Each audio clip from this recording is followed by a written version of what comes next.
मत्ती रचित सुसमाचार उसका 3रा अध्याय उसका 16-17 वचन। और यीशु बपतिस्मा लेकर तुरंत पानी में से ऊपर आया और देखो उसके लिए आकाश खुल गया और उसने परमेश्वर के आत्मा को कबूतर के समान उतरते और अपने ऊपर आते देखा। और देखो ये आकाशवाणी हुई कि ये मेरा प्रिय पुत्र है जिससे मैं अत्यंत प्रसन्न हूँ। ओके, सो यहाँ पे वचन बता रहा है कि प्रभु यीशु मसीह जैसे बपतिस्मा लेकर के बाहर आया, वहाँ पे एक आकाशवाणी हुई और आकाशवाणी में बोला गया कि यह मेरा प्रिय पुत्र है जिससे मैं अत्यंत प्रसन्न हूँ। यहाँ पे परमेश्वर पिता जो है वो प्रभु यीशु मसीह के बारे में एक आइडेंटिटी दे रहे हैं, ठीक है। जैसे कि यदि मैं भैया को जानता हूँ और मैं भैया के साथ में इनके घर पे आया तो भैया बताएंगे भैया ये मेरी पत्नी है, ये मेरा बच्चा है, ये मेरी माँ है, ये है, ये वो है। उसी तरीके से परमेश्वर ने प्रभु यीशु मसीह को इंट्रोड्यूस किया वहाँ पर। किसने इंट्रोड्यूस किया? परमेश्वर ने। क्या इंट्रोड्यूस किया? कि यह मेरा प्रिय पुत्र है। इससे पहले कभी ऐसी आवाज़ किसी ने नहीं सुनी, परमेश्वर। और परमेश्वर ने इंट्रोड्यूस किया। और उसके बाद यदि आप 4 अध्याय का 1 वचन से 11 वचन तक पढ़ेंगे तो वहाँ पे बताया गया है कि किस रीति से प्रभु यीशु मसीह का बपतिस्मा लेने के बाद जब वो उपवास करने के लिए जंगल में गया, जंगल में जाने के बाद प्रभु का क्या हुआ? परीक्षा हुआ। किसके द्वारा? यीशु की परीक्षा किसके द्वारा हुई? शैतान के द्वारा। प्रभु यीशु मसीह ने कितने दिन का उपवास किया? 40 दिन 40 रात। शैतान का सबसे पहला सवाल क्या था जो उसने प्रभु यीशु मसीह से किया?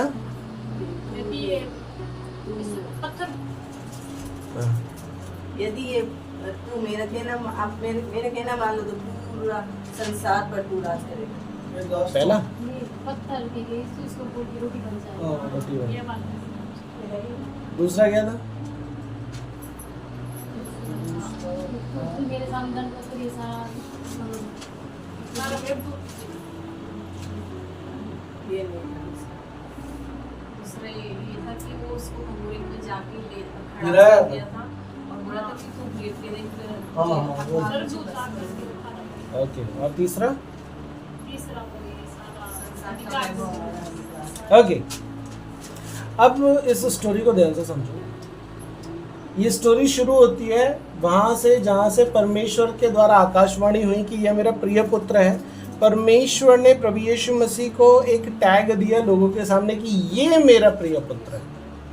अब शैतान यहाँ पे जब प्रभु यीशु मसीह के पास आता है, जब आप 4 अध्याय का 3 वचन पढ़ोगे वहाँ पे लिखा है, तब परखने वाले ने पास आकर उससे कहा यदि तो परमेश्वर का पुत्र है तो कह दे कि ये पत्थर रोटियां बन जाए। अभी 40 दिन पहले ही परमेश्वर ने बोला है कि ये मेरा पुत्र है। अब शैतान यहाँ पे वही चीज को इस्तेमाल कर रहा है उसको गिराने के लिए। स्टोरी बड़ा ध्यान से समझो। शैतान उसी चीज को इस्तेमाल कर रहा है जिस चीज को परमेश्वर के द्वारा बोला गया है, ताकि ये व्यक्ति उसके ऊपर यकीन करने के लिए उसको साबित करके दिखाए। समझ में आ रहा? परमेश्वर ने बोला ये मेरा पुत्र है और शैतान यहाँ पे बोला यदि तो परमेश्वर का पुत्र है तो तेरे लिए बड़ा काम नहीं है, तेरे लिए बड़ा काम नहीं है। पत्थर को रोटी बना के दिखा दे, मैं यकीन कर लूंगा कि तू परमेश्वर का पुत्र है ना। तब यहाँ पे प्रभु ने क्या उत्तर दिया? लिखा है कि मनुष्य केवल रोटी ही से नहीं परंतु हर एक वचन से जो परमेश्वर के मुख से निकलता है जीवित रहेगा।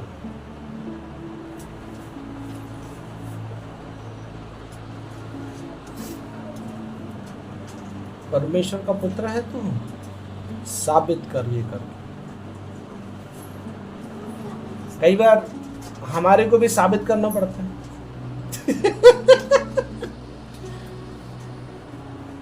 मैं बोलता हूँ मैं साबित नहीं करूँगा। कई बार लोग बोलते हैं साबित करके देखो।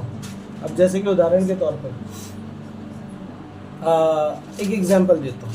पिछले दिनों की बात, मैं नाल गया हुआ था इसको लेकर के, जब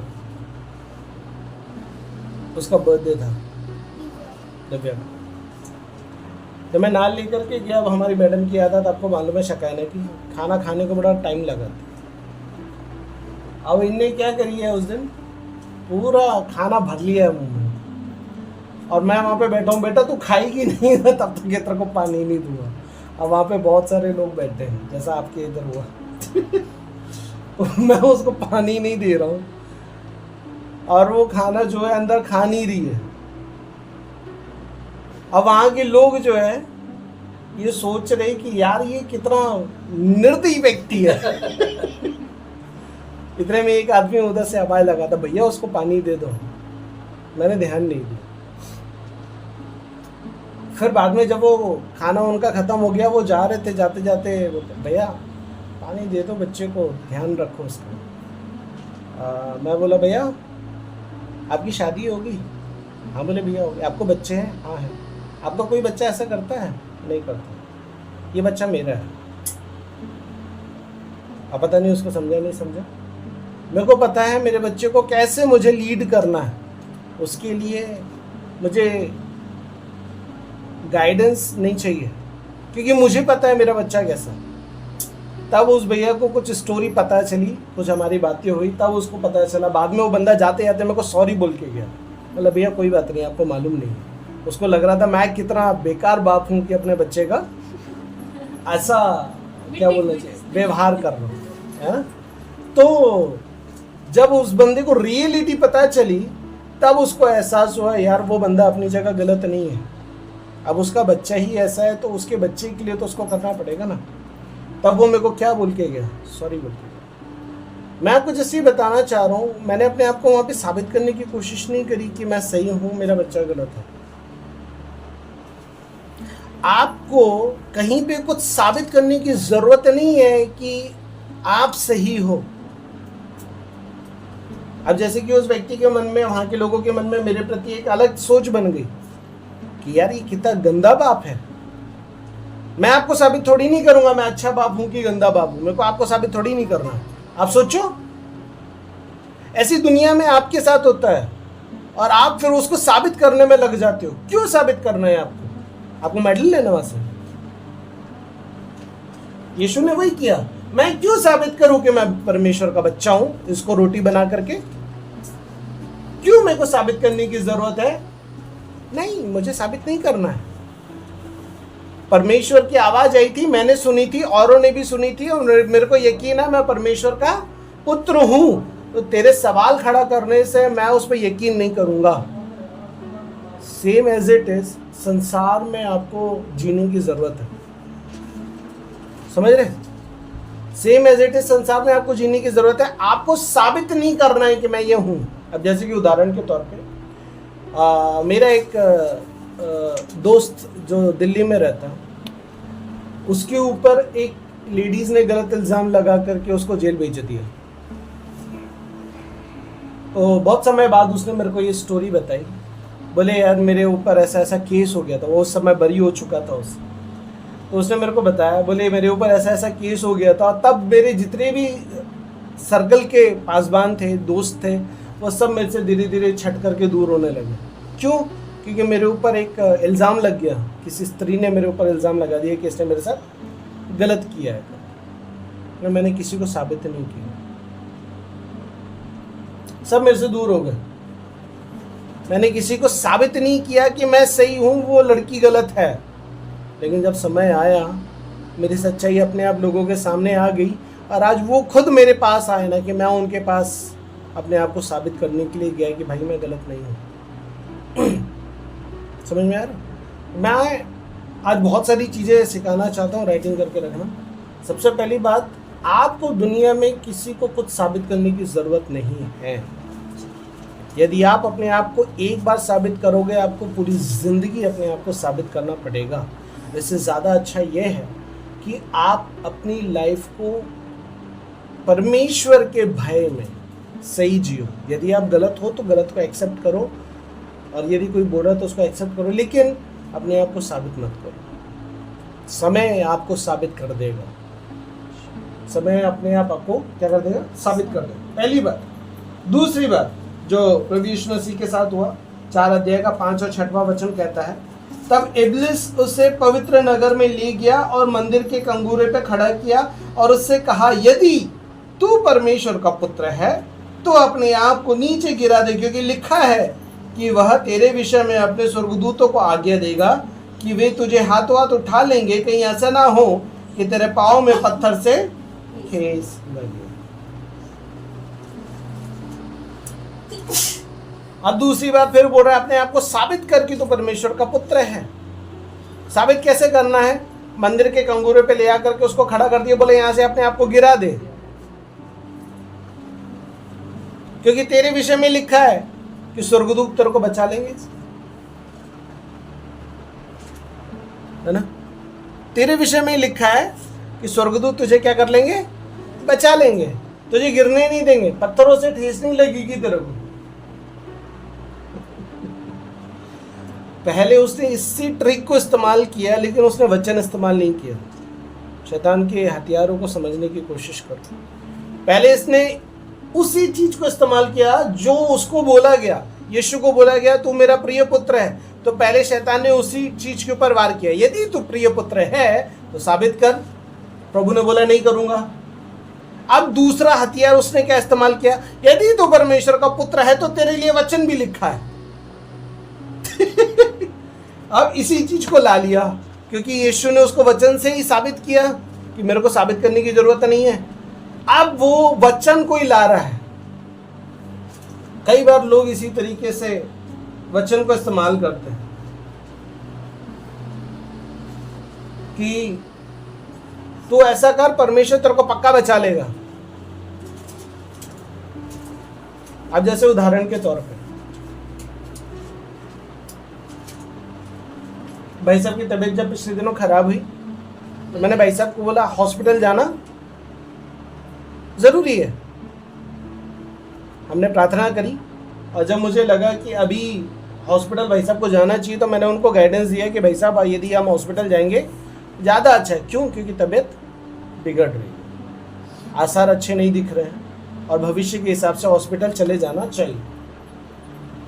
वहाँ पे अब यदि हमने प्रार्थना करी है और हमें दिख रहा है कि यार अस्पताल जाना ज़रूरी है, तो वहाँ पे अस्पताल जाना ज़रूरी है। आप वहाँ पे यदि उस वचन को लेकर के बैठ जाओगे कि प्रभु तेरा ये वचन कहता है, हाँ बिल्कुल वचन कहता है, आपने उसको इस्तेमाल किया है, एक दिन आपने देखा है, 2 दिन आपने देखा है, 3 दिन आपने देखा, और जब आपको दिख रहा है कि यदि वो चीज़ नहीं हो पा रही है, आपको बुद्धिमानी इस्तेमाल कर लेना चाहिए, जैसे यीशु मसीह ने यहाँ किया। शैतान ने वचन का इस्तेमाल किया उसके सामने और वचन का इस्तेमाल करके उसको वो करवाने लगाया जो उसको नहीं करना चाहिए। अब यदि यीशु मसीह आत्मिकता में आकर के वो कर लेता, वो करता तो बच भी जाता, उसमें कोई दोहराई की बात नहीं है, लेकिन मैं शैतान की बात को क्यों मानूं? जब मैंने पहले दिन प्रार्थना करी और मुझे लगा कि यार यहाँ पे काम नहीं हुआ, दूसरे दिन मैंने प्रार्थना करी काम नहीं हुआ, तो तीसरे दिन मुझे अस्पताल चले जाना चाहिए। यदि दूसरे दिन में शाम तक के मुझे रिजल्ट नहीं दिख रहा, मुझे अस्पताल चले जाना चाहिए। बुद्धिमानी इस्तेमाल करना गलत नहीं है, राइट? बुद्धिमानी इस्तेमाल करना गलत नहीं है मेरे प्रियो, आपको वो इस्तेमाल करना चाहिए। यीशु मसीह ने इस्तेमाल किया, वो चाहता तो गिराता और परमेश्वर उसको बचा भी लेता, लेकिन यीशु ने उसका इस्तेमाल किया क्या? नहीं। यीशु ने उसकी बात मानी? नहीं। लेकिन यीशु ने एक एग्जाम्पल रखा। ज़रूरी है क्या सामने वाला कुछ भी बोलेगा मेरे को वो करना है? क्यों करना है? नहीं करना है मुझे। आपको बुद्धिमानी इस्तेमाल करना है। समझ में आ रहा है? ज़रूरी नहीं है कि सामने वाला आपके बारे में क्या सोचेगा, उस चीज़ का टेंशन मत लो, उस चीज़ का टेंशन मत लो। टेंशन लेना है तो इस बात का लो, क्या मैं मेरे परमेश्वर की नज़र में सही हूँ? यदि हूँ तो फिर ठीक है, और यदि नहीं हूँ तो फिर टेंशन लेने की ज़रूरत है, तो फिर आपको सुधार करने की ज़रूरत है। ओके, तीसरी बात जो शैतान ने इस्तेमाल किया, 8वां और 9वां वचन कहता है, फिर शैतान ने उसे एक बहुत बड़े पहाड़ पर ले गया और सारे जगत के राज्य और उसका वैभव दिखाकर उससे कहा, यदि तू गिरकर मुझे प्रणाम करे तो मैं यह सब कुछ तुझे दे दूंगा।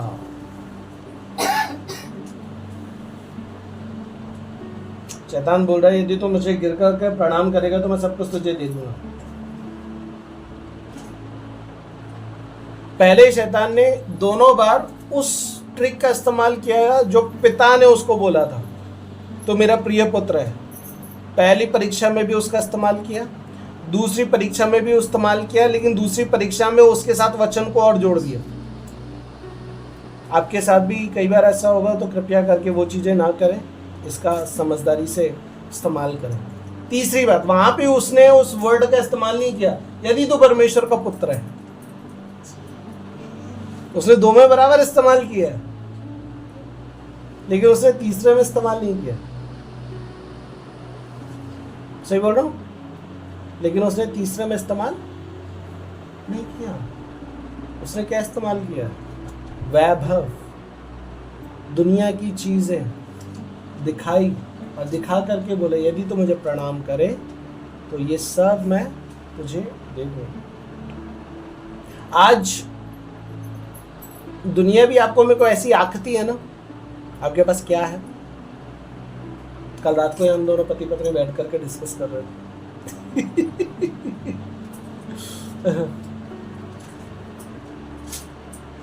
दुनिया हमको आंकती है ना, हमारे पास क्या है।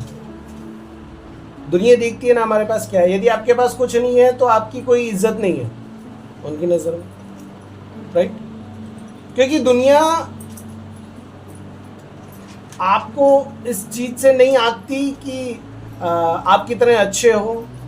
दुनिया आपको इस चीज से आंकती है कि आपके पास कितना पैसा है, आपके पास कितनी शोहरत है, आपके पास कितना नाम है, आप क्या कर सकते हो। जब दुनिया को लगेगा कि आप कुछ नहीं कर सकते हो तो दुनिया आपको लात मार देगी, दुनिया आपको छोड़ देगी, राइट? ये दुनिया है और ये दुनिया में होता है। वो देखिएगी पहले, और जब उसको एहसास हो जाएगा, अब जैसे मान लो उदाहरण के तौर पे आज मैं जैसे भी कमा रहा हूँ, खा रहा हूँ, लेकिन मैं अपने बच्चों को अच्छा पढ़ा रहा लिखा रहा हूँ, तो सामने वाला दुनिया देखिएगा, अरे यार कल चल के इनका भविष्य है, इनके साथ बने रहना अच्छा है। लेकिन यदि आज वो दुनिया देखेगी, यार इसके बच्चे तो ऐसे स्कूल में जा रहे हैं, ये क्या पढ़ेंगे लिखेंगे, ये क्या करेंगे, और ये आदमी भी क्या कमा लेता है, इसका कुछ नहीं है, अरे इसका तो ज़िंदगी भर ऐसे ही रहेगा, इसके बच्चे भी ऐसे ही रहेंगे, इसके साथ रिश्ता हमारा रहे चाहे ना रहे, क्या फ़र्क पड़ता है, राइट? दुनिया आपके भविष्य को देखकर, दुनिया आपके प्रेजेंट को देख करके आकलन करके आपके साथ व्यवहार करती है।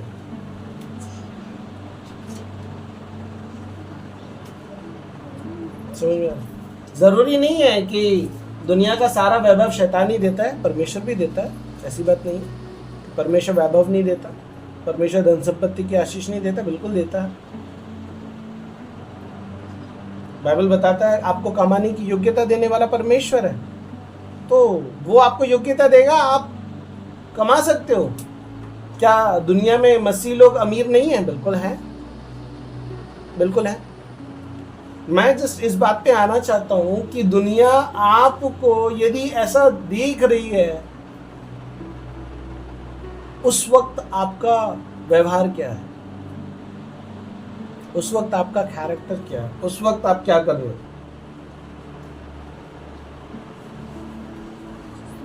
दुनिया आपकी शैतान ने यीशु को वो दिखाया क्योंकि उसको पता था अभी ये एक साधारण व्यक्ति है और इसके पास किसी प्रकार का वैभव नहीं है, इसलिए शैतान ने उसको वो दिखाया।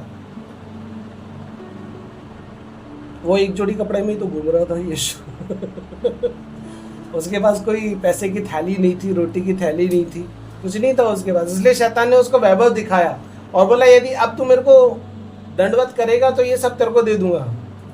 यीशु बोला पिता परमेश्वर को छोड़ किसी को नहीं करना है भाई, बाइबल में लिखा है, तेरे को क्या दंडवत कर। दुनिया में आपके साथ ऐसा होगा, दुनिया आपको आपके चीज़ों से जज करने की कोशिश करेगी, लेकिन मैं आपको बताना चाहता हूँ अपनी परिस्थितियों को देख करके आप कमज़ोर मत पड़ना, यार मेरे पास कुछ नहीं है। अपनी परिस्थितियों को देख करके निराश मत होना कि यार मैं ऐसा क्यों हूँ। अपनी परिस्थितियों को देख करके हताश मत होना कि प्रभु मेरा समय कब आएगा। अपनी परिस्थितियों को देख करके ये मत सोचना कि प्रभु मेरे साथ कुछ अच्छा होगा नहीं होगा, होगा। तो परमेश्वर के पीछे चलता रहे। वैभव उसी परमेश्वर का है, शैतान का नहीं है। वो तो उसने धोखे से ले लिया है, वो तो परमेश्वर ने आदम को दिया था, वो धोखे से आदम से उसने छीना है। ये सब तो आदम का था। यदि आदम नहीं गवाता तो आज आपके मेरे पास होता। समझ में आ रहा?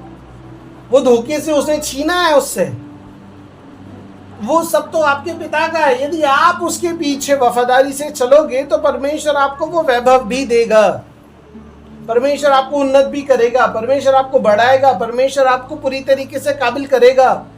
आज की परिस्थिति को देख करके, दुनिया की सोच को देख करके, अपनी इनकम सोर्स को लेकर के चिंता मत करो कि प्रभु आज ये है, कल चल के महंगाई बढ़ेगी, क्या होगा मेरा। कल चल के तेरा परमेश्वर तेरे लिए कर देगा। बस वफादारी से बना रहे, चिंता मत कर। किसी इंसान की बात को लेकर के भी मत सोच। शैतान कई बार यदि इस प्रकार के कुछ ऐसी चीजें लेकर के आए, उसके बहकावे में ना आ जाओ। क्या आप समझ रहे? और उन बातों को शैतान स्वयं तो लेकर के नहीं आएगा, किसी के द्वारा लेकर के आएगा। तो किसी के द्वारा बताएगी उलझनों में, बातों में, इसमें उसमें फंस मत जाओ। समझ? उस बातों में फंसकर कहीं आप और मैं शैतान को मौका ना दे। इसलिए कभी भी अपने आप को प्रूफ करने की कोशिश मत करना किसी को, और कभी भी किसी की नज़र में क्या बोलते हैं उसको, इज्जत कमाने की कोशिश मत करना। आप जो हो आप वैसे अच्छे हो, आप उसके ऊपर काम करो और अपने आप को उसी के ऊपर और ज़्यादा बेटर बनाने की कोशिश करो। लेकिन किसी को साबित करने के लिए अपने आप को बेहतर मत बनाओ, किसी को दिखाने के लिए अपने आप को बेहतर मत बनाओ।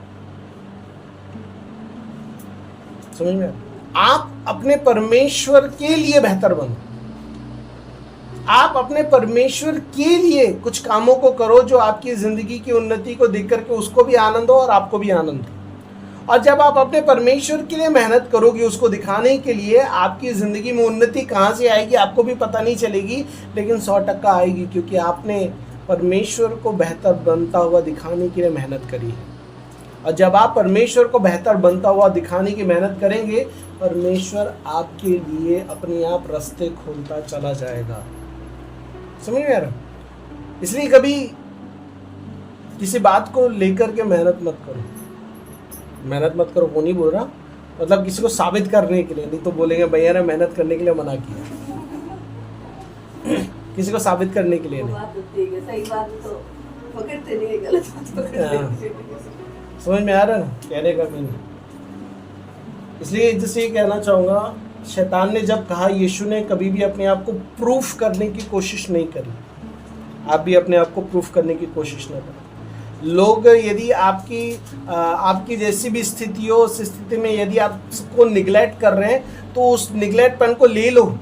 कल चल के हम बैठ के बात कर रहे थे, तो मैं अपनी पत्नी से यही बात कर रहा था हम दोनों कि यदि हम इतनी डाउन परिस्थिति में नहीं जाते, हमें लोगों के असली चेहरे नजर नहीं आते।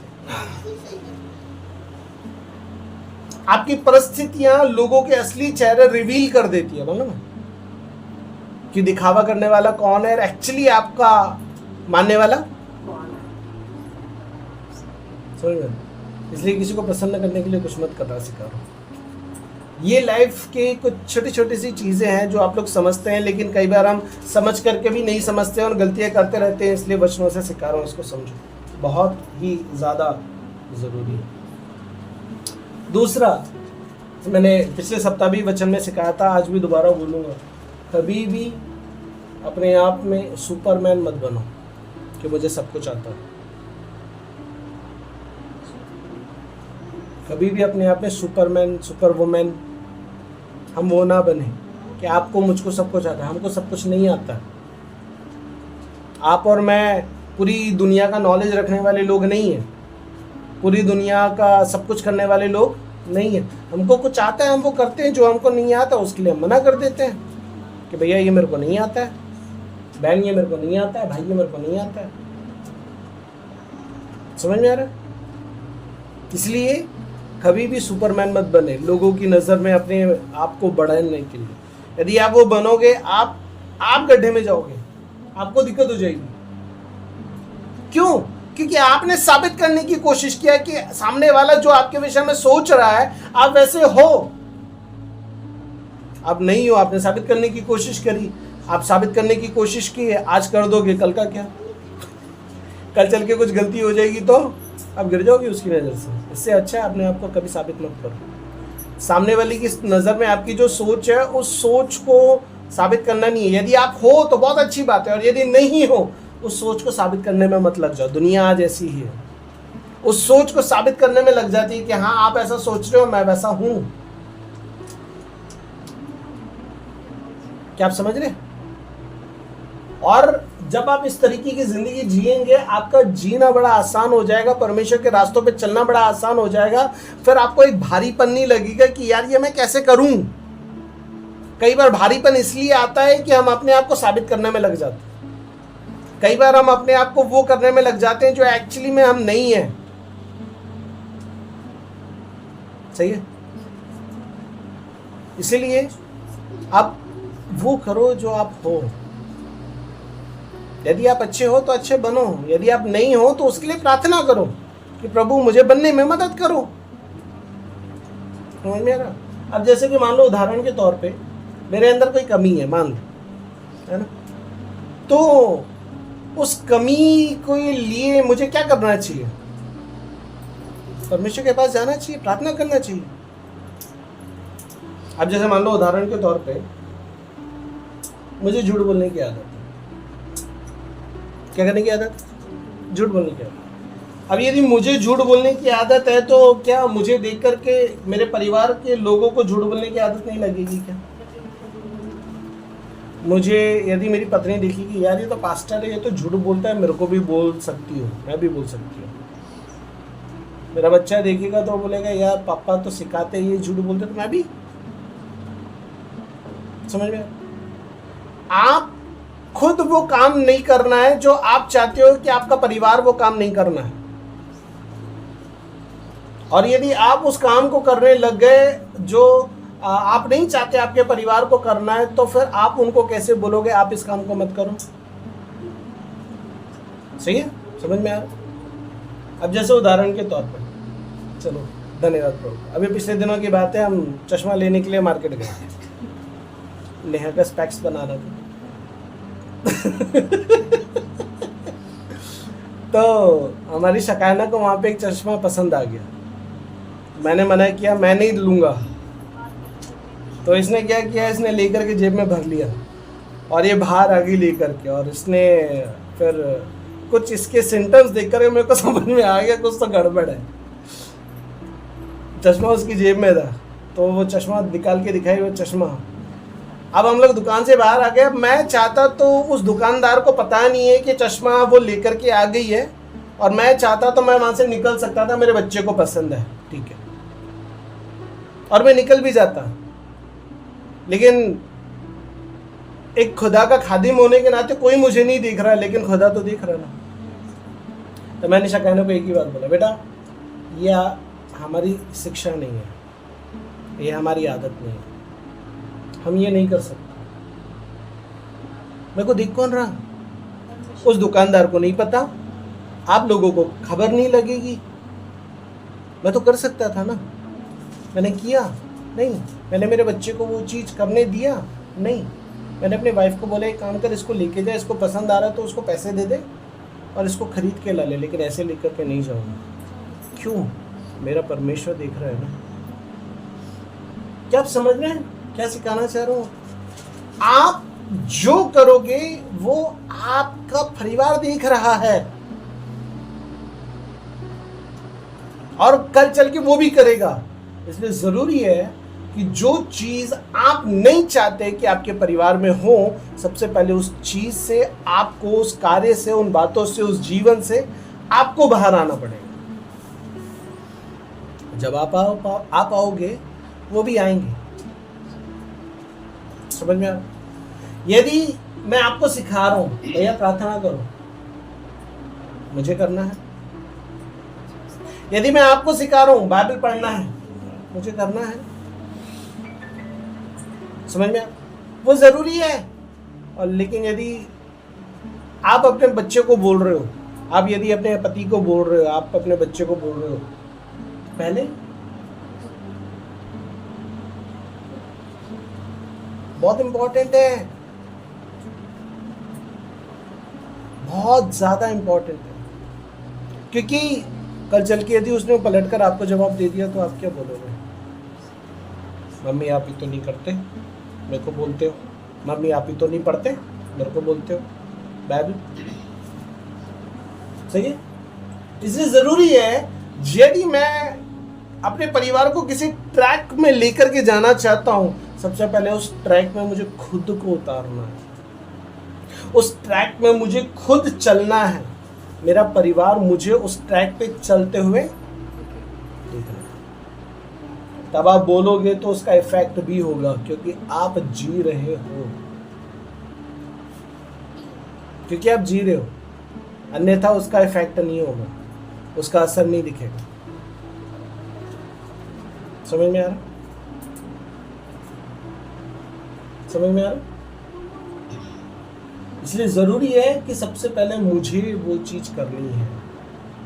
यदि मैं करूंगा तो मेरे बच्चे करेंगे, मेरे घर वाले करेंगे, अन्यथा वो भी नहीं करेंगे। इसीलिए यदि आप अपने घर वालों के अंदर कोई चीज डालना चाहते हो, आप उसको जियो। ये ही मसीह लाइफ है। क्या आप समझ रहे हो? और भी बहुत सारी बातें हैं जो आपको मेरे को अपनी जिंदगी में सीखने की जरूरत है। आपको मेरे को पक्षपात नहीं करना है कभी अपने परिवार में। आप और मैं अपने परिवार में पक्षपात नहीं कर सकते।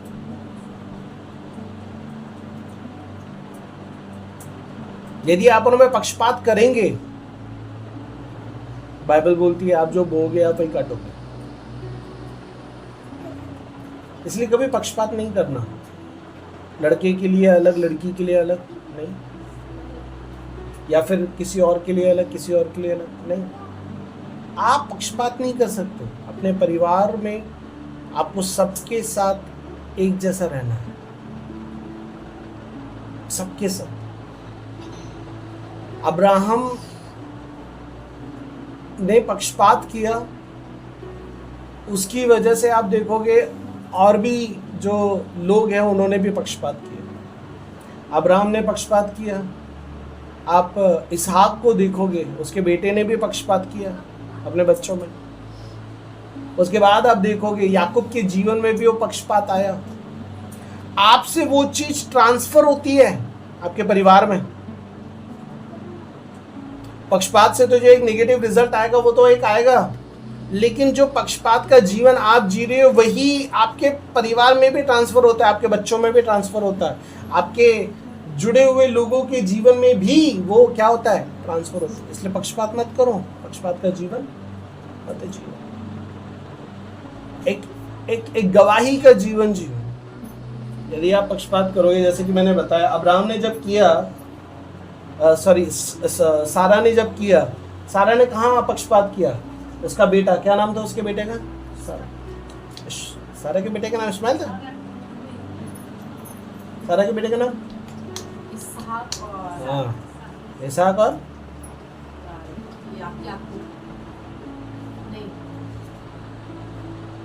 सारा के बेटे का नाम इसहाक ही तो था। और दूसरा वो जो दूसरी पत्नी का था। दूसरी पत्नी का था। खुदा का शुक्र है। दूसरी पत्नी क्या बेटे का नाम? इस्माइल। वो पत्नी का नाम क्या था? हाँ, हाजिरा। नाम भी ऐसा ही है। हाजिरा। हाजिरा। ओके, सो सारा ने पक्षपात किया इस्माइल और इसहाक में। या भैया मुसलमान है। अरे वो छोड़ो ना, जो बता रहा हूँ सुनो ना।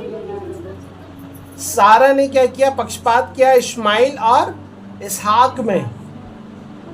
वही चीज इसहाक के जीवन में आया। इसहाक ने भी पक्षपात किया। उसके बेटे का नाम बताओ इसहाक के। हाँ क्या बोले? अनु भानु? अनु अनु हनु? अनु अनु अनु हनु कौन है? बाइबल में तो हनु है ही नहीं। हनोक? हनोक नहीं है। अच्छा, हनोक है। इसहाक के बेटे का नाम क्या है? बाइबल के क्विज में तो याकूब है। हाँ, और दो जुड़वा बेटे थे उनको। हाँ क्या था दूसरा? याकूब और एसाव। ईसाव। एसाव। थोड़ा बाइबल पढ़ो मेरे भाई बहनों। हाँ? ओके, सो क्या बता रहा था? जब सारा ने पक्षपात किया, सेम चीज इसहाक के लाइफ में भी आई। उसने क्या किया? याकूब और एसाव में पक्षपात किया। वो एसाव को ज्यादा पसंद करने लगा, याकूब को नहीं करता था उतना। सेम चीज आप देखोगे याकूब के लाइफ में भी आया। उसने एक पत्नी को प्यार किया, दूसरी पत्नी को कम किया। उसने एक बच्चे को ज्यादा प्यार किया, बाकियों को कम किया। क्या आप समझ रहे हो? ट्रांसफर हो रही है चीजें। क्या हो रही है चीजें? ट्रांसफर हो रही है। तो जो आप नहीं चाहते हो आपके बच्चे की लाइफ में हो, सबसे पहले आप खुद उन चीजों से दूर हो जाओ। जो आप चाहते हो कि ये आपके बच्चे की लाइफ में होना चाहिए, सबसे पहले आप उन चीजों को करना शुरू कर दो। आप और मैं बाइबल बताते हैं आशीष के वारिश होने के लिए बुलाए गए राइट? लेकिन उसको जीना तो पड़ेगा ना। हाँ, आप और मैं आशीष के वारिस हैं, बिल्कुल हैं, लेकिन आसमान से ऐसी थोड़ी टपक जाएगा क्या आप समझ रहे? आसमान से ऐसे ही टपक जाएगा क्या? नहीं, आपको उसको कमाना पड़ेगा। आप बुलाए गए हो करके बता रहा है, तो आपको उसको कमाना पड़ेगा और आपको वो आशीष लेना पड़ेगा। उसके लिए आपको वो जीना पड़ेगा। समझ पा रहे? तो जो आप अपने जीवन में देखना चाहते हैं आप उसको करें। जो आप अपने जीवन में नहीं देखना चाहते, अपने बच्चों के जीवन में नहीं देखना चाहते, उन चीजों को अपने जीवन से ना करें। कई बार आपकी मेरी जिंदगी में एक बड़े मुकाम को प्राप्त करने के लिए आपको कई बार कदम पीछे भी हटाने पड़ते हैं। अब जैसे कि आप लोग कभी गेम्स वगैरह देखते हो क्या? एथलीट्स को देखते हो? गेम्स देखे कभी? कौन से? जो अलग अलग तरह के क्रिकेट देख लो, क्रिकेट या तो फिर बहुत फुटबॉल देखते हैं। देख लो, क्रिकेट तो या बहुत फिर देखते हैं। स्पोर्ट्स होते हैं और भी। अब जैसे कि उदाहरण के तौर पे क्रिकेट, वो तो बहुत देखते हैं। अब जैसे कि जब बल्लेबाज जो होता है, जब उसको बड़ा शॉट मारना होता है, तो वो बॉल को देख करके एक कदम पीछे लेकर के बल्ला पीछे से जोर के घुमाता है, तो वो छक्का चौवा पहुंच जाता है। राइट? तो ये कई बार वो आगे बढ़ के भी मारते हैं। आगे बढ़ के भी मारता है ना। कई बार वो बॉल के ऊपर डिपेंड करता है बॉल कैसे आ रही है। यदि वो फुल टॉस आ रही है तो वो कई बार आगे बढ़ेगा, कई बार पीछे जाएगा। आगे बढ़ेगा। अब जैसे उदाहरण के तौर पे दूसरा समझो, एक वो जो एक एक एक, एक ऐसी लकड़ी लगी, एक ऐसी रस्सी लगी होती। सुनो सुनो सुनो, ध्यान से सुनो। एक ऐसी रस्सी लगी होती है और एक लकड़ी से उसके ऊपर से कूदना होता है, जंप करना होता है ना। एक वो कूद होता है। तो उसके लिए पहले वो जो भी उसका खिलाड़ी है वो पहले क्या जाएगा? पीछे जाएगा। पीछे जाकर के अपनी स्पीड को बना करके आएगा, फिर बाद में समझ में यार। कई बार एक बड़ी जंप लगाने के लिए आपको पीछे भी जाना पड़ता है। वो तो अलग सी होती है। समझ में यार, ये लाइफ का लेसन भी है। कई बार ऐसे ही है, आगे बढ़ो। कई बार आपको पीछे हटना पड़ेगा। भैया थोड़ा समझाओ इसको। यूसुफ की लाइफ देखो, उसकी लाइफ में एक बहुत बड़ा जंप आना था लेकिन उसके लिए परमेश्वर ने उसको पूरा जीरो पे लाना था। इसके बारे में 2 बार मैं सिखा चुका हूँ, ज़्यादा गहराई में नहीं जाऊँगा। उसके लिए उसको कहाँ लाना था, जीरो पे ला करके उसको रखना था और जीरो से उसको बनाना था। इसलिए परमेश्वर ने उसको पूरी तरीके से परिवार से दूर कर दिया, अनजान लोगों के बीच में ला करके खड़ा कर दिया, उसको सिखाया, उसको समझाया, उसको बनाया, और जब वो बन गया तब ले जा करके उसको उस जगह पे ले जा करके क्या कर दिया, बैठा दिया। समझ में आ रहा? कई बार कुछ अच्छे मुकाम को प्राप्त करने के लिए यदि कई बार आपको पीछे जाना पड़े, कई बार लोग बोलते हैं ना पीछे मुड़ करके नहीं देखना, राजस्थान लिखा होता है। कई बार जाना पड़ता है। ऊंची जंप मारनी है तो जाना पड़ेगा, नहीं मारनी तो कोई दिक्कत को नहीं, ठीक है, सीधे थोड़ा तो आते रहते हैं। समझ में आ रहा? यदि मुझे कई बार एक हाई जंप लेना है तो उसके लिए कई बार कुछ कदम पीछे भी हटाने पड़ेंगे, और यदि मैं कुछ कदम हटा करके आगे जाऊंगा तो उस ऊंची जंप को क्रॉस करने की जो मेरी वो है, क्या बोलना चाहिए, ऊपर जाकर क्रॉस करने की जो मेरी लिमिट है वो बढ़ जाएगी। समझ में आ रहा? और मेरे चांसेस ज़्यादा होंगे कि मैं उसको क्रॉस कर जाऊंगा पीछे जाने की वजह से। इसलिए यदि कई बार आप अपनी लाइफ में यदि पीछे जाते हो, कई बार अपनी लाइफ में यदि थोड़ा सा नीचे आ जाते हो, कोई दिक्कत की बात नहीं है, कोई दिक्कत की बात, कोई टेंशन लेने की ज़रूरत नहीं है। इसलिए यदि कई बार आपकी लाइफ में यदि ऐसे मुकाम आते हैं कि आप वहाँ से पीछे आ जा रहे हो और लोग बोल रहे यार ये कहाँ था, ये कहाँ पहुँच गया, कोई बात नहीं, कोई बात नहीं, पीछे जाओगे तभी आगे आओगे। कई बार लाइफ में ऐसे मौके भी आते हैं, पीछे जाएंगे तो आगे। और जब यूसुफ को परमेश्वर ने जीरो पे ला करके खड़ा किया तो उसको लग रहा होगा शायद, लेकिन वो बना रहा, और जब वो बना रहा उसकी सारी सच्चाई हमको पता है, मैंने ऑलरेडी सिखाया। तो कई बार मुकाम को प्राप्त करने के लिए कदम पीछे भी हटाने पड़ेंगे, लेकिन इसलिए नहीं कि मैं डर गया हूँ। आप वो नहीं साबित कर रहे, आप ये साबित कर रहे हो एक ऊंची छलांग लगाने के लिए पीछे जा रहा हूँ, लेकिन किसी को दिखाना थोड़ी नहीं है, साबित थोड़ी नहीं करना मैं पीछे क्यों जा रहा हूँ। जरूरी है नहीं, मुझे कुछ नहीं बताना। समझ में आ रहा? कोई दिक्कत की बात नहीं है। इसलिए कई बार यदि आपकी लाइफ में ऐसे सिचुएशंस आए तो कोई टेंशन लेने की ज़रूरत नहीं है। अभी पीछे जा रहा हूँ, आने वाले समय में आगे भी आऊँगा, मैं ही चाहूँगा। मैं ही चाहूँगा, कोई मेरे को रोक नहीं पाएगा।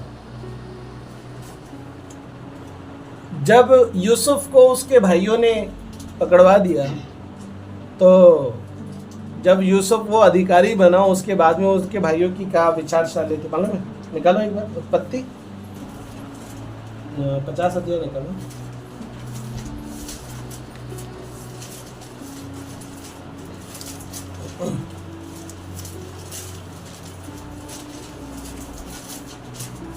उसका 20 और 21। यद्यपि तुम लोगों ने मेरे लिए बुराई का विचार किया था, परंतु परमेश्वर ने उसी बात में भलाई का विचार किया, जिससे वह ऐसा करे जैसे आज के दिन प्रकट है कि बहुत से लोगों के प्राण बचे हैं। इसलिए अब मत डरो, मैं तुम्हारे और तुम्हारे बाल बच्चों का पालन पोषण करता रहूँगा।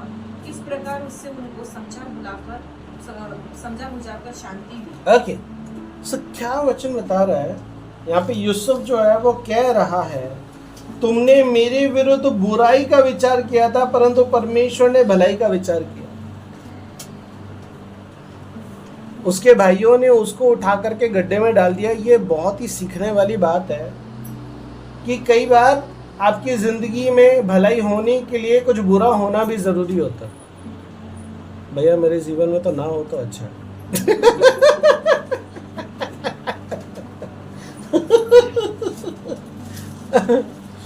है ना? आ रहा है क्या? भैया मेरे जीवन में ना हो तो अच्छा है ना? परंतु यूसुफ उस बात को समझ गया। यदि वो कब समझा, जब वो उस अधिकारी के लेवल पे पहुंच गया। लेवल पे पहुंचने के बाद जब कभी बैठ करके वो इस विचार को कर रहा होगा, तब पहले से उसके अंदर ये बात आई होगी, यदि मेरे भाई मेरे को बेच नहीं देते, उस गड्ढे के अंदर नहीं डाल देते, तो आज मैं इस मुकाम पे नहीं पहुंच पाता। राइट? कई बार यदि आपके लाइफ में कुछ नुकसान यदि आपको उठाना पड़ जाए, कई बार आपके लाइफ में यदि आपको किसी प्रकार की दिक्कत हो जाए, कई बार यदि आपके लाइफ में आपको किसी प्रकार की प्रॉब्लम फेस करना पड़ जाए, चिंता मत करो। कई बार हम सोचते हैं ना, भैया मैं तो प्रार्थना भी कर रहा हूँ, वचन भी पढ़ रहा हूँ, सब कुछ ठीक है, लेकिन फिर भी ऐसा क्यों है? कोई दिक्कत नहीं है, उसमें से ही भलाई निकल करके आएगी। गड्ढे में जाएगा नहीं तो ऊंचाई पे पहुंचेगा कैसे? लेकिन आप और मैं गड्ढे में जाना नहीं चाहते। भैया गड्ढा अच्छा नहीं है, सांप निकल गया तो मारने की योग्यता परमेश्वर दे देगा, तेरे को काहे चिंता कर रहा है?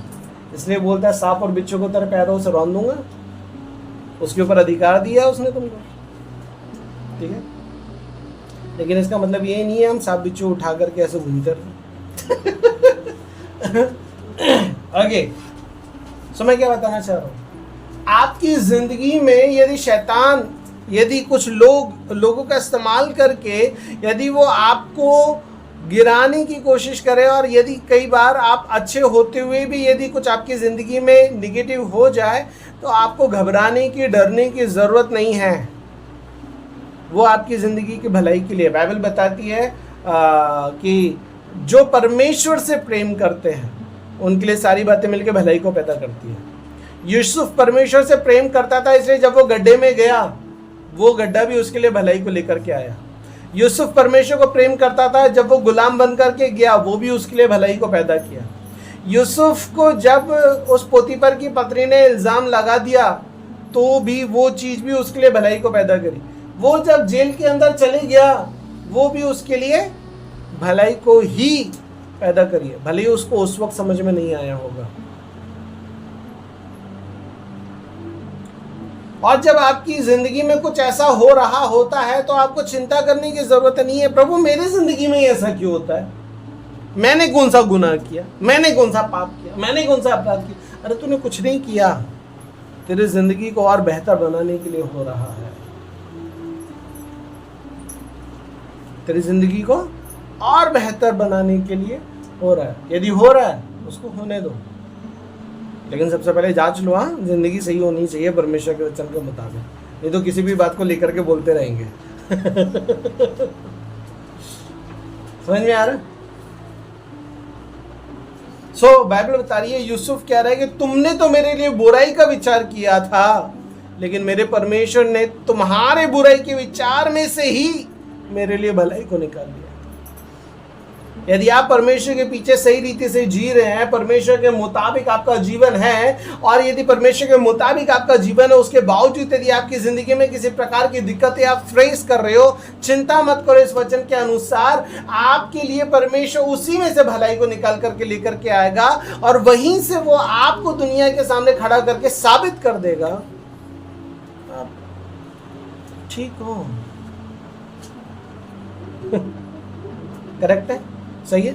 समझ में आ रहा है? इसलिए कई बार यदि आपकी लाइफ में मुसीबतें आए, कई बार आपकी लाइफ में सही जिंदगी जीते हुए प्रॉब्लम आए, सही जिंदगी जीते हुए समस्याएं आए, सही जिंदगी जीते हुए कई प्रकार की दिक्कतों का आप सामना करो, कोई बात नहीं, उस वक्त हंस करके सामना कर लो। जैसे कि अभी पिछले दिनों स्ताव का समय आया है ना, तो एक थोड़ा सा डर तो आया, या भैया सताव हो जाएगा तो क्या होगा, लोग डंडे लेकर के आ जाएंगे, जेल खाने में लेकर के चले जाएंगे, क्या होगा? कोई बात नहीं, हो जाएगा तो हो जाएगा, जानबूझ के तो हम नहीं बुलाएंगे, लेकिन हो जाएगा तो जानबूझ के तो हम नहीं बुलाएंगे, लेकिन यदि कभी हो गया तो कोई बात नहीं। बाइबल बताती है कि जो परमेश्वर से प्रेम करते हैं उनके लिए सारी बातें मिलके भलाई को ही पैदा करती है। वो भी तेरे लिए भलाई को ही पैदा करेगी, चिंता करने की जरूरत नहीं है। कई बार लोग बोलेंगे अरे हमारे खानदान में तो किसी ने जेल का नक्शा नहीं देखा था, तू देख करके आ गया क्या? नाम खराब कर दियो, मट्टी में पलीत कर दियो। अरे कोई चिंता को नहीं, यदि यूसुफ जेल के अंदर जाने के बाद इतना बड़ा अधिकारी बन सकता है, मैं भी बन जाऊंगा। कई बार कुछ निगेटिव आपके पॉजिटिव के लिए होता है।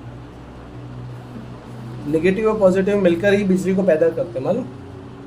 यदि प्लस और माइनस नहीं मिलेगी तो बिजली नहीं आएगी। सही है ना भैया? प्लस और माइनस दोनों को मिलना बड़ा जरूरी है। ज़्यादा प्लस होना भी अच्छा नहीं, ज़्यादा माइनस होना भी अच्छा नहीं।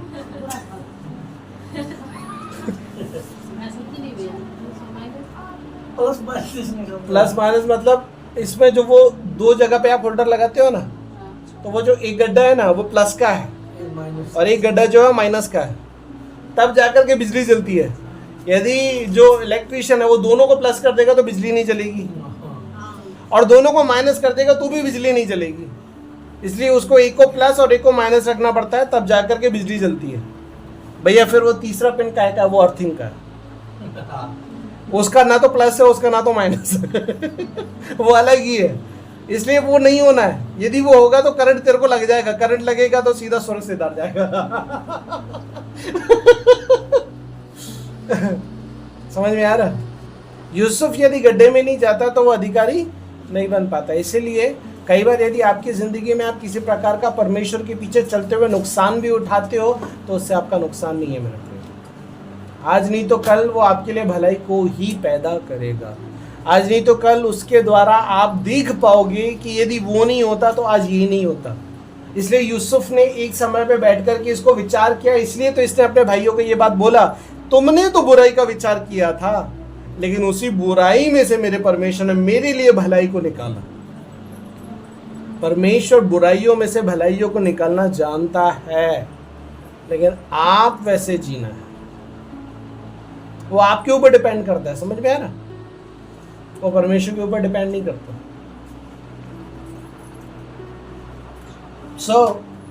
इस तरीके से दूसरा मैं आपको बताना चाहता हूं, यूसुफ। अब यदि आप यूसुफ का कैरेक्टर देखोगे तो यूसुफ के कैरेक्टर में एक चीज नजर आती है कि उसकी लाइफ में दो चीज है। जब वो अधिकारी बना तब शायद वो अपने परिवार वगैरह को सबको भूल गया होगा, शायद, हो सकता है याद भी हो, एग्जैक्ट नहीं कह सकते। लेकिन जैसे ही उसके भाई उसके पास में आए तब उसको याद आ गया। जैसे उसके भाई उसके पास में आए उसको याद आ गया तो मेरे भाई है। कौन है? अरे भाई है। फिर बाइबल बताती है कि जब उसने अपने भाइयों को पहचान लिया, उसके भाइयों ने उसको नहीं पहचान पाए। जब उसने अपने भाइयों को पहचान लिया, उसने अपने भाइयों से उसके बदले में बदला नहीं लिया। तुमने मेरे को गड्ढे में डाला, अब मेरी बारी है। उस समय तुम्हारी बारी थी, अब मेरी बारी है। सबको अनाज हुआ तो नहीं हुआ। हाँ, आ रहा समझ में?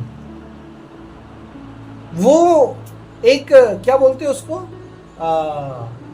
वो लेने वाला व्यक्ति, क्या वो रिवेंज को क्या बोलेंगे? बदला लेने वाला व्यक्ति नहीं बना।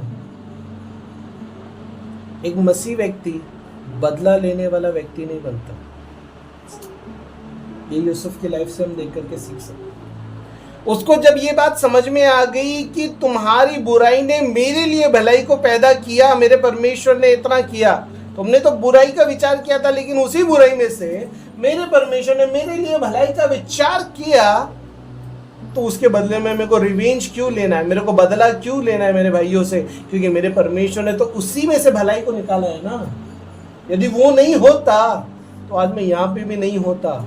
इसलिए उसने उसका बुराई का बदला नहीं लिया। इसलिए एक मसीह व्यक्ति कभी भी किसी बुराई का बदला, भाई तूने मेरे साथ में वो किया था, तेरे को याद है क्या? जा, आज मैं भी नहीं करूंगा। यूसुफ ने वो नहीं किया क्योंकि उसको पता था ये मेरी भलाई के लिए था। ये सिर्फ मेरी अकेली की भलाई के लिए नहीं था, मेरे द्वारा मेरे पूरे खानदान की भलाई के लिए था।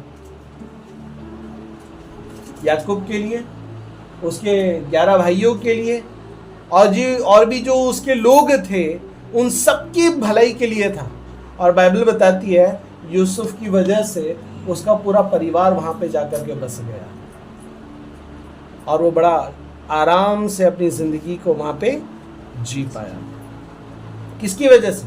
यूसुफ की वजह से। लेकिन बुराई,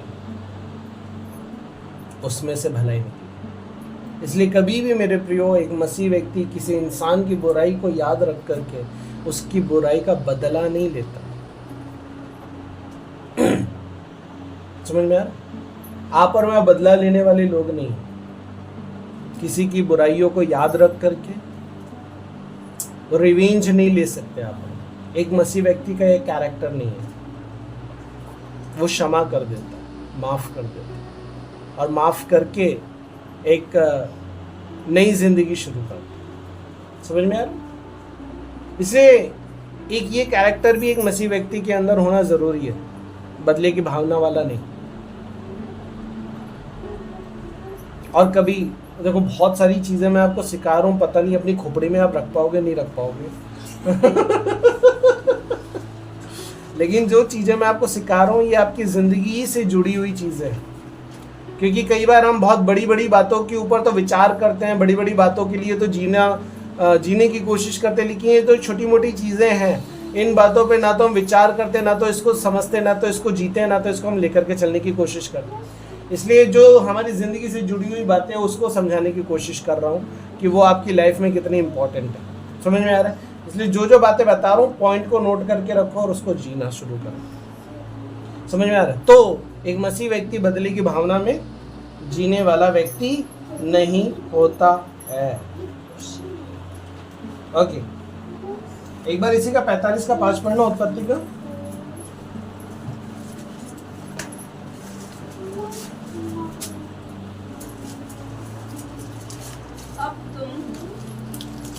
अब तुम लोग मत पछताओ, ओके, और तुमने जो मुझे यह बेच डाला उससे उदास मत हो, क्योंकि परमेश्वर ने तुम्हारे प्राणों को बचाने के लिए मुझे तुम्हारे आगे भेज दिया। बस कितनी अच्छी बात बोली ना अब तुम मत पछताओ, पछताने की जरूरत नहीं है बोल रहा है अपने भाइयों को। फिर बोल रहा है और तुमने जो मुझे यहाँ बेच डाला उससे उदास मत हो, क्योंकि परमेश्वर ने तुम्हारे प्राणों को बचाने के लिए मुझे आगे से भेज दिया। मतलब आपकी जिंदगी में यदि आप किसी प्रकार की प्रॉब्लम को फेस कर रहे हो एक अच्छी ऊंचाई पे जाने के लिए, तो परमेश्वर आपको तो ऊंचाई पे लेकर के जाना चाहता है, लेकिन आपके साथ ऐसे बहुत सारे लोग हैं जिनके जीवन में परमेश्वर आपके द्वारा काम करना चाहता है। समझे? इसका मतलब कई लोगों की जिंदगी को अच्छा बनाने के लिए आपको प्रॉब्लम का सामना करना पड़ सकता है, जैसे यूसुफ को करना पड़ा, जैसे यीशु को करना पड़ा। यदि वो सलीब पे नहीं जाता तो आपको मेरे को इतने आराम से यहाँ पे पापों की क्षमा नहीं मिलती, अपराधों की क्षमा नहीं मिलती। तो कई बार दूसरों की लाइफ को उन्नति करने के लिए आपको कई प्रकार की प्रॉब्लम को फेस करके जाना जरूरी होता है, ताकि आप दूसरों के लिए आशीष का कारण बनो। आप और मैं अब्राहम की आशीष के वारिस तो बड़ी इजीली बन गए, लेकिन अब्राहम को उस आशीष को पाने के लिए अपना घर त्याग करके निकलना पड़ा। यदि वो नहीं निकलता तो आज आप और मैं इस वचन को सिखा पाता क्या?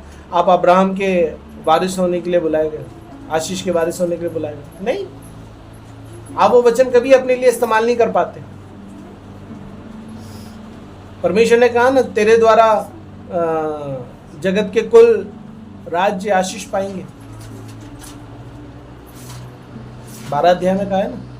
चलो कोई बात नहीं, 12 अध्याय पढ़ना एक बार, दो वचन से पढ़ो। 12 का 2। और मैं तुझसे एक ऐसी जाति बनाऊंगा और मैं तुझसे एक ऐसी जाति बनाऊंगा और तुझे आशीष दूंगा और तुझे आशीष दूंगा। और तेरा नाम महान करूंगा हाँ और तू आशीष का मूल होगा। हाँ तो जो तुझे आशीर्वाद दे उन्हें मैं आशीष दूंगा हाँ। और जो तुझे गुस्से में अभिशाप दूंगा हाँ और भूमंडल के सारे कुल तेरे द्वारा आशीष पाएंगे। ओके, भूमंडल के सारे कुल तेरे द्वारा आशीष पाएंगे। लेकिन ये तब होगा अब्राहम जब तू घर छोड़ करके निकलेगा। क्या आप समझ पर? इसका मतलब ये है एक व्यक्ति को प्रॉब्लम का सामना करना पड़ जाता है, लेकिन यदि वो प्रॉब्लम का सामना कर लेता है तो उसकी वजह से न जाने कितनों की जिंदगी संवर जाती है। अब्राहम ने प्रॉब्लम का सामना कर लिया, आपकी मेरी जिंदगी संवर गई। यूसुफ ने प्रॉब्लम का सामना कर लिया, उसके खानदान की जिंदगी संवर गई। यीशु ने प्रॉब्लम का सामना कर लिया, आपने मैंने न जाने कितनी बरकतें पा ली। क्या आप समझ पा रहे? कई बार आपकी मेरी जिंदगी प्रॉब्लम्स जो है ज़रूरी है उसका सामना करना, ताकि आपका प्रॉब्लम का सामना किया जाना किसी और के लिए जिंदगी के आशीष का कारण बन जाता है। सारा समझ, किसी की उन्नति का कारण बन जाता है। इसलिए कई बार यदि आपकी ज़िंदगी में प्रॉब्लम्स आए तो उस प्रॉब्लम की वजह से रोते मत बैठना। प्रभु मैं ही मिलता हूँ क्या तुमको? उसकी भी तो जिंदगी है, उसकी जिंदगी में तो कभी कुछ नहीं दिखता। इसलिए आपको ये सिखाना चाहता हूँ कि मेरे प्रियो, आपको एक मसीह व्यक्ति का जीवन कैसा होना चाहिए। यदि वो प्रॉब्लम का सामना कर रहा है, परमेश्वर के पीछे चलते हुए, कोई दिक्कत की बात नहीं है। आपकी प्रॉब्लम कईयों के लिए उन्नति का कारण होने वाली है। आपकी प्रॉब्लम कईयों के लिए आशीष का कारण होने वाली है। आपकी प्रॉब्लम कईयों को परमेश्वर के करीब लाने का कारण होने वाली है, उनको स्वर्ग के राज्य में प्रवेश कराने का कारण होने वाली है। इसलिए यदि वो रिजल्ट होगा तो फिर मैं बोलूँगा आज का प्रॉब्लम फिर आपके लिए कुछ भी नहीं है। राइट? उस हिसाब से देखा जाए तो फिर आपका प्रॉब्लम कुछ भी नहीं है। सही बोल रहा हूँ? इसलिए ये बताना चाहता हूँ कि किस तरीके से एक मसीह व्यक्ति का जीवन जो है होना चाहिए। बहुत सारी बातें मैंने आपको बताई, आशा करता हूँ आपने पॉइंट्स नोट किए होंगे कि ये सारी बातों में जब आप और मैं जिएंगे, रहेंगे, अपने आप को किसी को साबित नहीं करना है हमें। आप जो अपने जीवन में देखना चाहते हो, आप जो अपने परिवार में देखना चाहते हो, वो आपको जीना पड़ेगा। आप जो नहीं करना चाहते हो, आपका परिवार जो नहीं करना चाहिए, आपको वो नहीं करना। आपको यूसुफ के जैसा एक व्यक्ति बनना है जो कि मुसीबत को तो उठा लिया और इस बात को वो समझ पाया, ये मुसीबत जो है मेरी जीवन में यदि आती है तो कई बार क्या हमेशा मेरी आशीष के लिए ही आती है। और यदि कई बार मैं मुसीबतों का सामना कर लेता हूँ तो वो सिर्फ मेरे अकेले के लिए भी नहीं है, वो औरों के लिए भी उन्नति का कारण होती है। ऐसे 4-5 पॉइंट्स मैंने आपकी ज़िंदगी को लेकर के आपको बताया। आशा करता हूँ कि इन चीज़ों को आप अपनी ज़िंदगी में लागू करेंगे, क्योंकि एक मसीह व्यक्ति के अंदर ये गुण होना चाहिए, ये कैरेक्टर होना चाहिए। क्या आप समझ रहे हैं?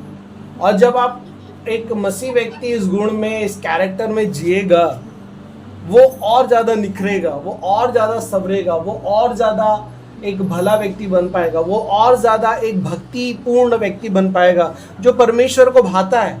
क्योंकि ये छोटी छोटी सी बातें लेकिन बड़ी इंपॉर्टेंट है ना। जैसा अभी थोड़ी देर पहले ही मैंने कहा था, आप और मैं बड़ी बड़ी बातों पे ध्यान देते, छोटी छोटी बातों पे ध्यान नहीं देते। और ये बहुत छोटी बात है जिसको आपको मेरे को समझना ज़रूरी है, जो आपको मेरे को एक अलग ही दिशा में जाने के लिए मदद करेगी, जो परमेश्वर की ओर जाती है। और वो आपके साथ साथ बहुतों के लिए आशीष का कारण भी होने पाएगी जब आप इस जीवन को इस तरीके से जियोगे जैसा कि मैंने आपको बताया। आमीन। इस वचन के द्वारा प्रभु आप सभी को आशीष करे।